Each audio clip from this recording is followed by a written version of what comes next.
الحمدللہ رب العالمین والصلاة والسلام علی رسولہ الکریم اما بعد فاعوذ باللہ السمیع العلیم من الشیطان الرجیم بسم اللہ الرحمن الرحیم فصلی لربک وانحر۔ ہمارے معاشرے میں عام طور پر جب قربانی کی جاتی ہے تو مرد حضرات جانور کے گلے پہ چھری چلاتے ہیں اور مرد حضرات ہی اس کی کھال اتارتے ہیں اور مرد حضرات ہی جانور ذبح کرتے ہیں، جبکہ عورتوں کے حوالے سے ہم نے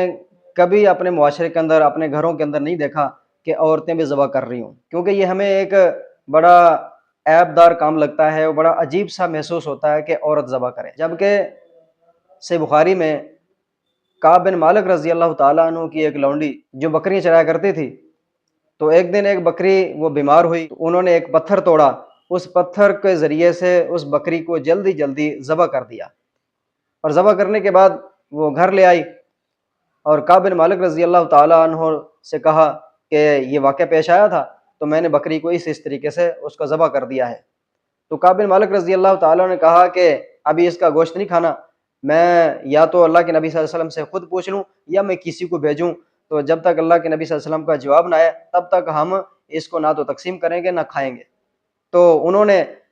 یا تو وہ خود گئے یا انہوں نے کسی کو بھیجا، تو اللہ کے نبی صلی اللہ علیہ وسلم کا پیغام آیا کہ اس کا جو گوشت ہے اس کو پکا کے کھاؤ یا تقسیم کر دو۔ تو اس سے معلوم ہوا کہ عورت اپنے ہاتھ سے ذبح کر سکتی ہے۔ اسی طریقے سے صحیح بخاری کے اندر ابو موسیٰ اشعری رضی اللہ تعالیٰ عنہ وہ اپنی بیٹیوں کو حکم دیا کرتے تھے کہ تم اپنی قربانی کا جانور خود ذبح کرو اپنے ہاتھ سے، تو ان کی بیٹیاں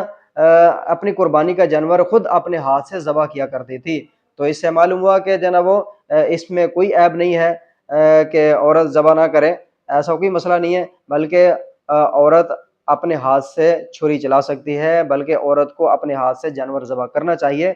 تاکہ جناب وہ ان کے اندر بھی ایک احساس پیدا ہو، ان کا ایک ڈر جناب وہ بھی نکلے، ان کا خوف ختم ہو، کیونکہ عام طور پر دیکھنے میں آیا ہے کہ جب جانور کے اوپر چھری چل رہی ہوتی ہے، خون نکل رہا ہوتا ہے، تو عورتیں بھاگ کر یا تو دروازے کے پیچھے یا اندر چھپ جاتی ہیں۔ یہ تو بات ہے کہ عورت اگرچہ البتہ کمزور ہے، لیکن جناب وہ عورت کو اپنے ہاتھ سے جانور ذبح کرنا چاہیے تاکہ اس کے اندر سے خوف اور ڈر نکلے۔